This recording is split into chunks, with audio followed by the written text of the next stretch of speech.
Hello, everyone, and welcome back to U.S. History, where this week we'll be covering Chapter 27, Lessons 131 through 133, primarily covering the 1970s. Now, last time, whenever we left off, we had just finished talking about the 1960s and the election of one Richard Nixon. So let's go ahead and let's dive into that. So, Richard Nixon's election as president in 1968 was the culmination of a career in national politics that stretched over 20 years.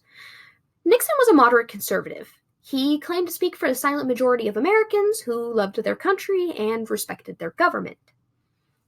The 1964 election had shown very broad support for the liberal Johnson and a very uneasiness at the conservative Goldwater.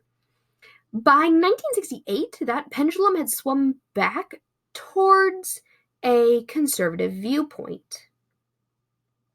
There was a series of speeches actually done to encourage the conservative base by Vice President Spiro Agnew, attacking what he had called the liberal media, in hoping to encourage the growth of the conservative voting base, and this actually helped a lot. This occurred in fall of 1969. Agnew charged to the media with stating that they were nattering nabobs of negatism and an effete corpse of impudent snobs, promoting liberalism and slanting news coverage for political purposes. Now, conservatives felt as though these speeches reflected what they had thought for some time, while liberal viewers denied such charges, and said that these talks only served to polarize the nation. This is also important since licenses at the time for radio and television had to be granted and renewed by the federal government. Some saw this as a veiled attempt at hampering free speech by intimidating the media.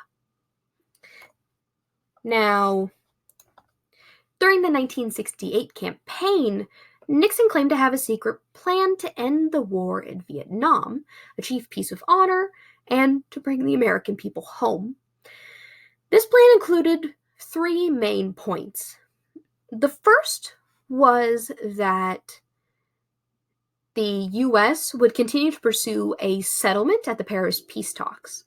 These negotiations accomplished little because of North Vietnam's refusal to withdraw from the South. Secondly, Nixon announced a policy which he called the Vietnamization of war. The U.S. turned more and more of the fighting over to the South Vietnamese army. They trained and equipped said army, while American troops began to be pulled out of the country. Finally, hold on one second. All right, and we're back. Sorry about that. The third part of Nixon's plan involved heavier bombing of communist bases and supply lines. This included air assaults on the north and on the officially neutral neighboring position of Cambodia. Now, the bombing of Cambodia was carried out in secret for several months. When it became known, those who opposed the war were furious at what they termed an escalation of the conflict, because Cambodia was not involved, really. They just were near. The communists were, of course, already using the country to stage attacks on the South and American forces, but the people there themselves had not agreed to any form of war. Now, new protests against the Cambodian incursions ended up turning violent, especially on American college campuses, against the ROTC programs. These are Reserve Officer Training Corps programs, which is a military presence on most campuses. Students who enrolled in the program would go through training during college and were commissioned as Army lieutenants upon graduation. Many colleges at the time required that all of their male students go through 1 or 2 years of ROTC classes and drills. The primary violence that happened was on Kent State University's grounds. Rioters had burnt down the ROTC building on campus. When the National Guardsmen were called into Kent State to protect the campus facilities and to preserve order, protesters attacked the guardsmen. In the chaos, 4 students were shot and killed. The shooting led to the deaths of 4 students and raised even more questions as to whether the American presence in Vietnam was even worth the cost at this point in time. Now, in 1971, former Pentagon employee Daniel Ellsberg made public classified documents that became known as the Pentagon Papers. These papers showed official duplicity and a lack of purpose and strategy in American planning for the war. The Pentagon Papers showed that plans were being made for an escalation of American involvement, even as President Johnson assured the public that this would not happen. The Paris peace talks bogged down in late 1972, but stepped up American bombing of the North, helping to bring about a settlement by January of 1973. With a ceasefire and the release of any prisoners of war that were taken. Thousands of troops remained officially missing, though. And former President Lyndon Johnson, who had overseen the major buildup of the American activity in Vietnam, died the same month. After the last American troops pulled out, fighting resumed between the Communists and the South Vietnamese army. The Communists were much better fighters and were highly motivated. The end of South Vietnam came after Nixon left office. A full-scale communist invasion of the South took place in 1975, and the South Vietnamese military and government collapsed. This really occurred with the capturing of Saigon, the South Vietnamese capital. Saigon was renamed to Ho Chi Minh City, and much bloodshed occurred after this period of thousands of South Vietnamese who were opposed or who were suspected of opposing the new communist regime. What had started as an attempt to contain and keep part of Vietnam free had failed. This was a long and costly American involvement in Vietnam. What had begun during the Truman administration as an attempt to contain communism and to keep at least part of Vietnam free failed in its objectives. It accomplished neither keeping that country free nor keeping the communists from that area.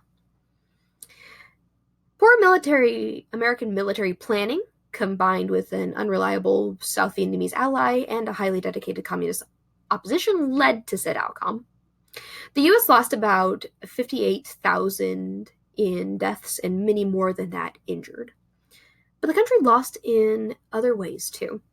Vietnam War veterans were never really given a homecoming to return to, and most Americans at the time resented those who had fought in the Vietnamese War. The veterans, in turn, resented the way that the military and political establishment didn't give them the support they needed to achieve a complete victory.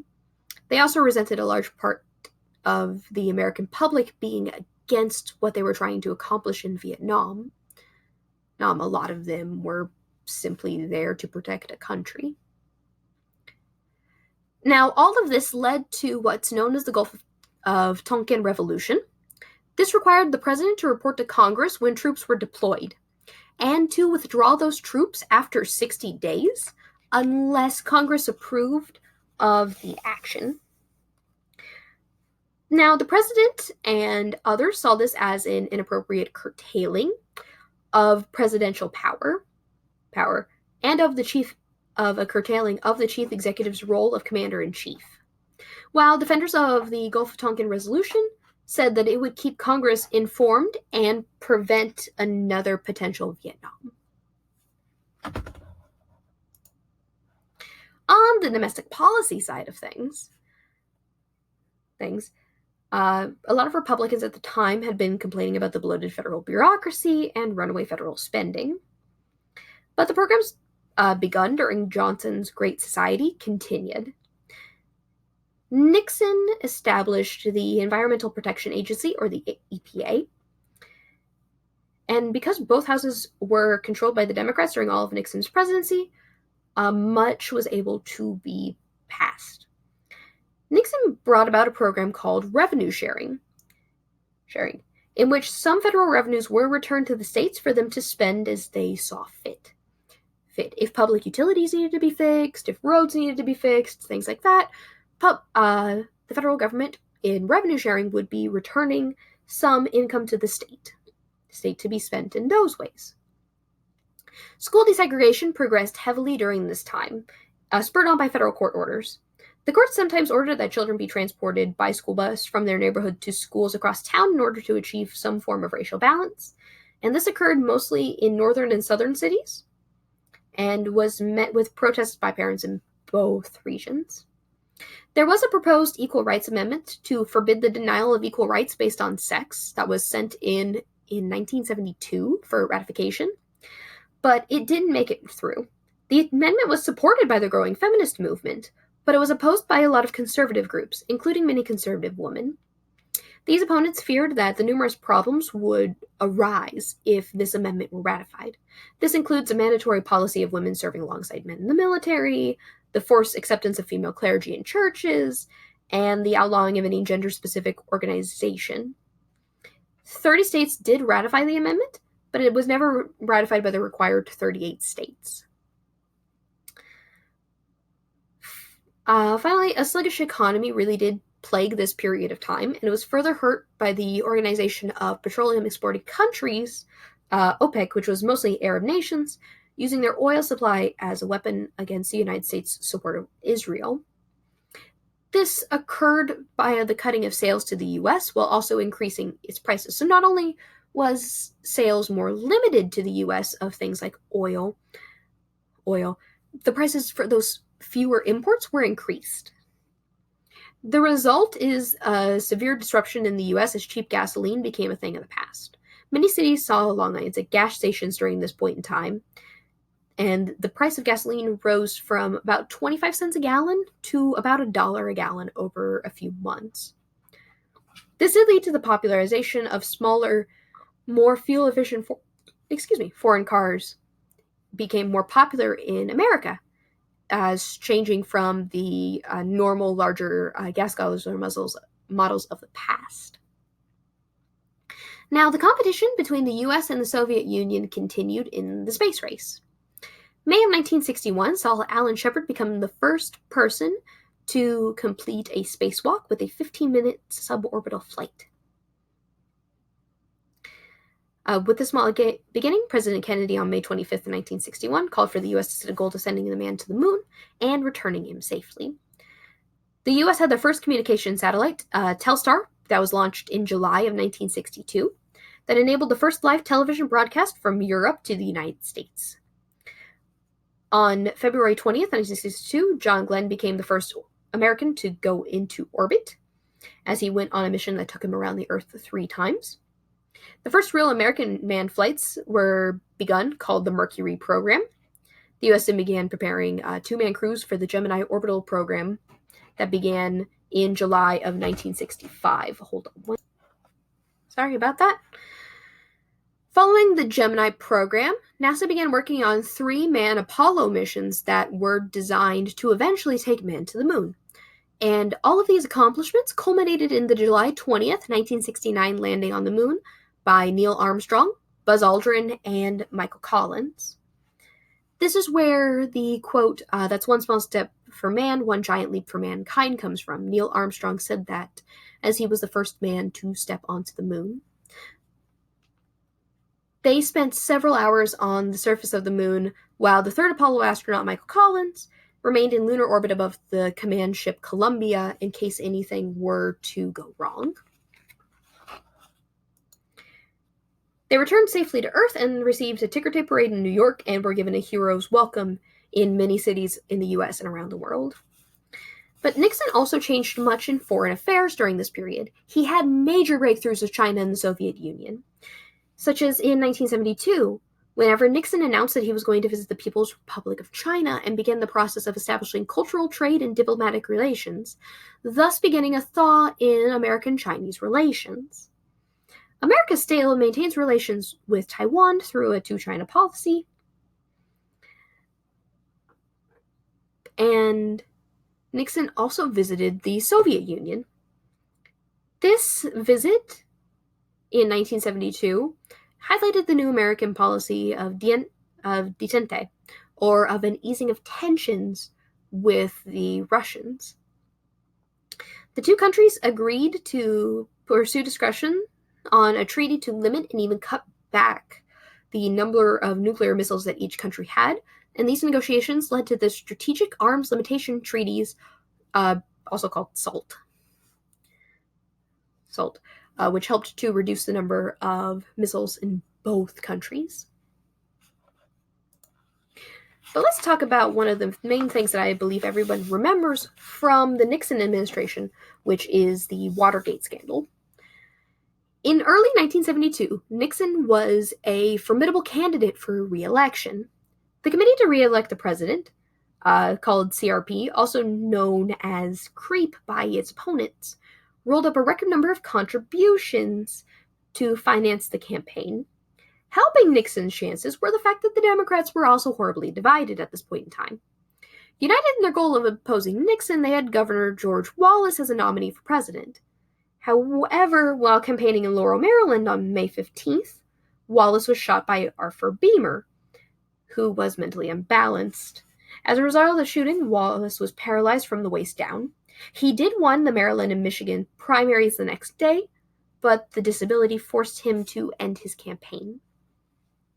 Now, the liberal wing of the Democratic Party was led by South Dakota Senator George McGovern, a World War II bomber pilot who had received the Distinguished Flying Cross. McGovern represented South Dakota in the House of Representatives and then in the U.S. Senate. His efforts within the Democratic Party enabled more African Americans, more women, and more young adults to participate in the political process. But these changes did alienate older Democratic political bosses. McGovern strongly opposed the Vietnam War and received the Democratic nomination, naming Missouri Senator Thomas Eagleton as his running mate. However, the Democrats seemed very bent on political self-destruction. In addition to nominating McGovern, the final convention speeches ran late, and McGovern's acceptance speech was delayed until well after midnight. News had also broke out that Eagleton had received psychiatric electric shock treatments in the 1960s. Now, McGovern supported his running mate, saying that he supported him 1,000%. However, the pressure for Eagleton to withdraw continued to increase, and Eagleton eventually stepped down for what he called the good of the party. He was replaced by Sergeant Shiver, who was married to John Kennedy's sister and had been director of the Peace Corps for a long time. The Democrats were very divided and in disarray, and while the incumbent Nixon had a smooth-running and well-financed campaign, McGovern was perceived as being so far out of the mainstream than even the typical Democratic union organizations ended up endorsing Nixon instead of the Democratic candidate.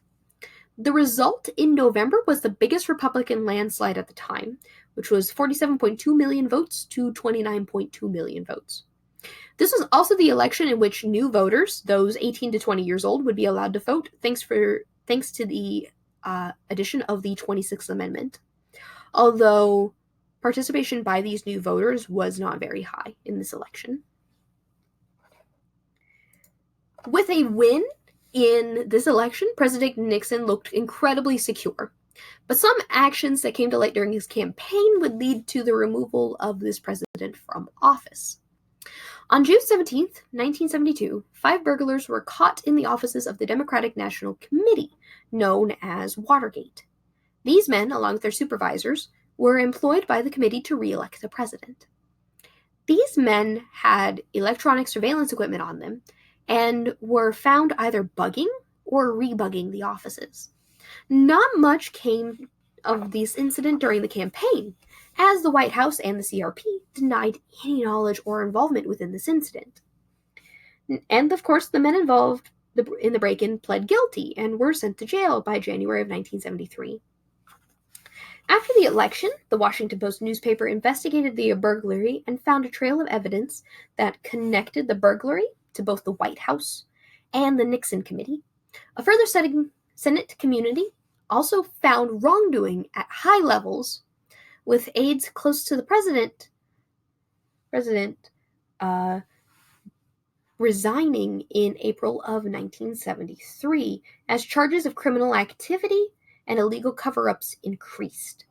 The counselor to the president, John Dean, testified before the Special Senate Investigation Committee in June that the president, his top aides, and the Justice Department had conspired to conceal evidence connected to the Watergate incident and other illegal campaigning activity.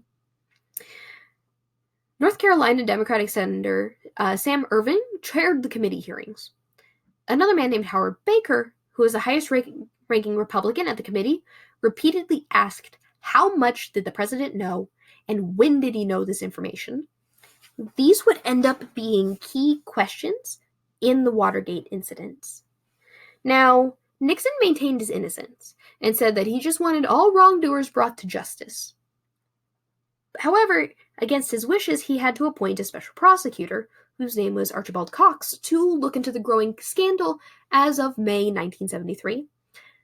Judge John Sirica had worked with Cox to find the truth of the incident. What they found was a White House aide, Alexander Butterfield, who revealed that a secret taping system was used to record conversations and phone calls in the Oval Office. Archibald obtained a court order in order to gain access to these tapes, but Nixon refused to hand them over due to executive privilege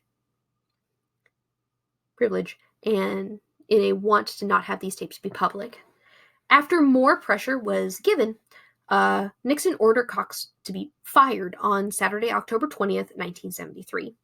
This led to what is known as the Saturday Night Massacre, in which the Attorney General at the time, Elliot Richardson, refused to fire Cox and instead resigned.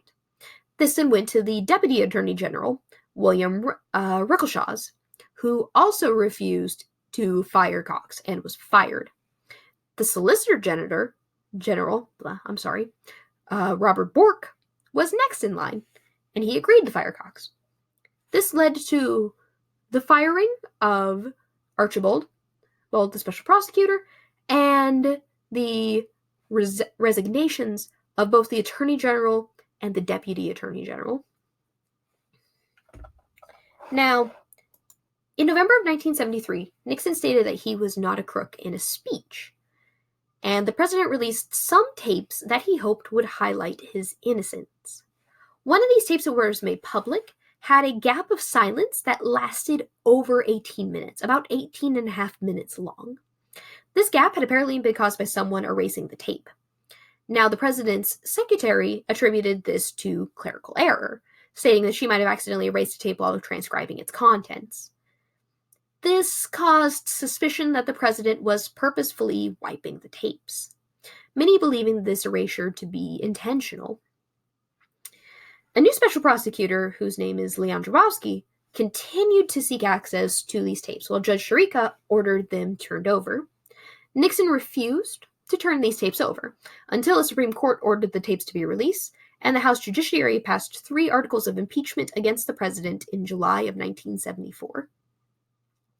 These charges included obstruction of justice in helping to cover up evidence related to the Watergate investigation, of refusing to cooperate with the Judiciary Committee, and of abuse of power in misusing government agencies to obtain information about private citizens.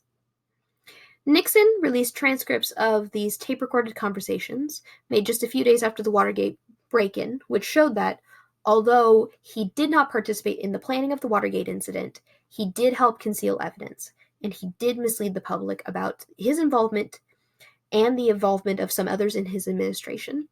This was the smoking gun evidence that showed the president to be guilty in these accusations.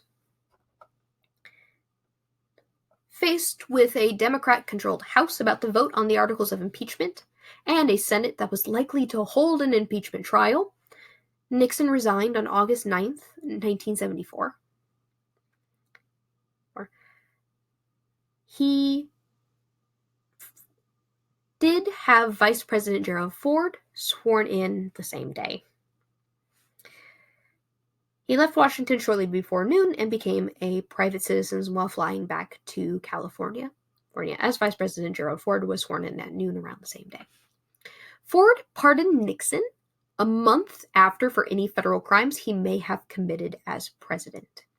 Many people suspected that Nixon had made a deal with Ford before he resigned, but Ford denied any such deal.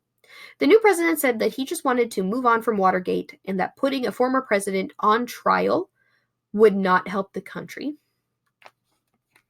Now, in retirement, Nixon engineered something of a comeback to respectability. The former president admitted in a 1977 television interview with David Frost that he made mistakes regarding Watergate. He authored several books, mostly on foreign policy, and visited foreign leaders as a private citizen. He died in 1994. Now, let's talk about Ford and Carter to finish up for today. Gerald Ford was present during one of the most difficult periods in American history. Not only did he have to restore respect for the presidency, but he also had to lead his people back from the Watergate scandal. Ford became president 3 months before congressional elections. This is elections for some of the Senate seats and some of the House seats. His pardon of Nixon was very unpopular, and as the country was facing high unemployment, high inflation, and high federal deficits, all of these factors led to a further loss of 5 Republican seats in the Senate and 48 in the House. Now, under Ford's leadership, the inflation rate was cut in half. He vetoed 50 bills he believed would increase spending unnecessarily. He encouraged private research into new sources of energy that would be funded by the federal government. And he helped to protect human rights around the world with the 1975 Helsinki Agreement. President Ford actually survived 2 assassination attempts in September of 1975. Interestingly enough. Now, whenever it came to the 1976 election, the Republicans nominated Ford for president, while the Democrats nominated a man named Jimmy Carter. During his campaign, Carter asked the people to trust him, promising that he would never lie to the American people, and he presented himself very much as an outsider to the typical political activity in Washington.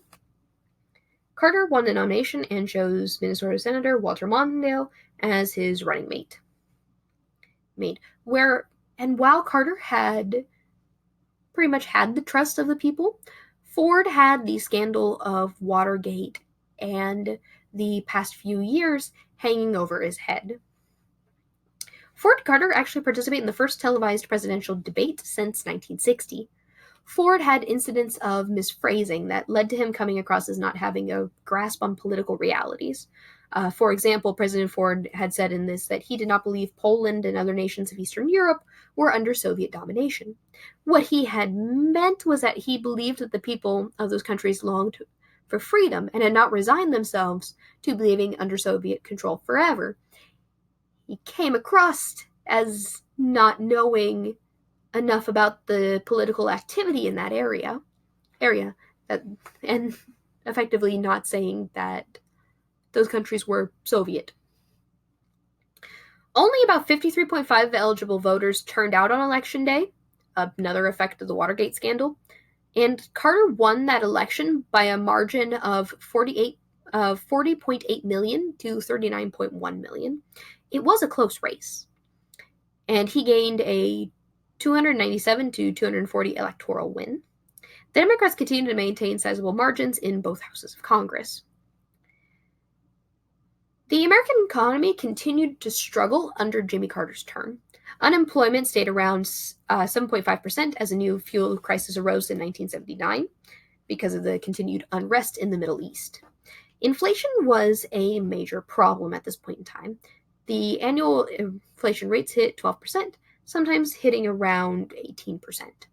Mortgage rates were about 15%, and credit cards rose to about 20%. Now, President Carter saw the root of this problem as one of national malaise. He urged the American people to stand firm and be willing to sacrifice. something many voters did not like to hear. Carter's approval ratings plummeted with these changes. Regarding foreign policy, however, Jimmy Carter had a bit more success. He advocated limiting American assistance to those countries which had He advocated limiting American assistance to those countries that had a poor record of human rights. Basically, that we should prioritize those countries that have a great deal of respect for human rights, right? And that those should be the countries that America is helping, not those who mistreat their citizens. He did conclude a treaty that led to the relinquishing of control to the Panama Canal after 20 more years. I apologize. Your book phrases that really weirdly. Your book phrases that talk about limiting American assistance very weirdly. But he did conclude a treaty that led to the relinquishing of control of the Panama Canal after 20 more years to Panama. A move which brought a lot of protests from conservatives who saw the deal as a retreat from American power and influence in that area. Carter was also able to mediate a peace agreement between the Egyptian and Israeli prime ministers. He had them sit down at Camp David in 1978 and to reach agreement to end hostilities between these two countries. They exchanged diplomatic recognition, and Israel withdrew its forces from the Sinai Peninsula. Now, the Egyptian president, whose name was Anwar Sadat, became very unpopular with Arab leaders, as well as some elements in his own country because of this. The United States became involved in a small way with the unrest in Afghanistan, too, suspending the nuclear arms treaty negotiations with the USSR and halting grain shipments to Russia after they began instilling a stronger pro-Soviet government in Afghanistan. And around 1979. The last part to really talk about is the Iranian hostage crisis. The Iranian hostage crisis caused embarrassment for Carter and the United States when 53 people in the American embassy were taken hostage after the Shah of Iran went to the United States in November of 1979 for medical treatment. In 1979, fundamentalist Muslims ousted this Shah of Iran, a strong dictator who had been a friend of the United States. One reason for this ousting was the fact that he did have a friendship with the United States.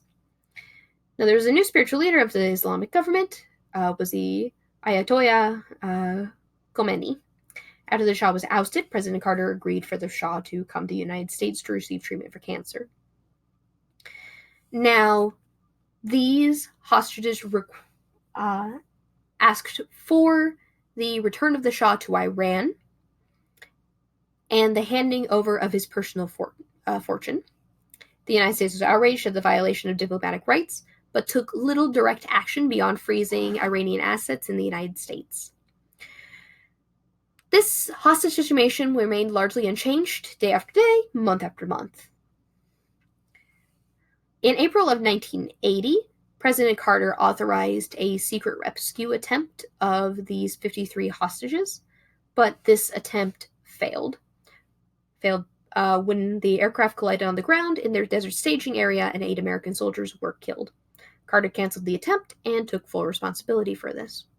Now, Iran held the hostage for over a year. As Carter's term neared its end, new diplomatic efforts produced results. Carter agreed to unfreeze the Iranian assets, and Iran, in perhaps a last insult to Carter, released the hostages, just as the new president, Ronald Reagan, was being sworn in on January 20th, 1981. And to finish this out, whenever we're really talking about this period in time, the byword in America as 1980 began was disillusionment. This mood had started with John Kennedy's assassination in 1963 and continued to build as the 1960s and 1970s continued. The U.S. economy struggled with recession and inflation. America was often shamed on the world stage at this point in time. and many Americans were disillusioned at their government.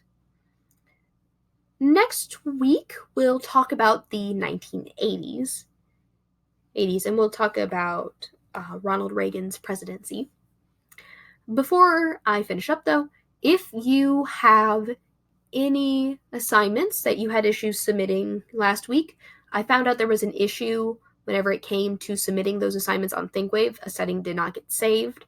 So those assignments should be reopened. If you had issues, please go ahead and submit those so that I can catch up on grading for those.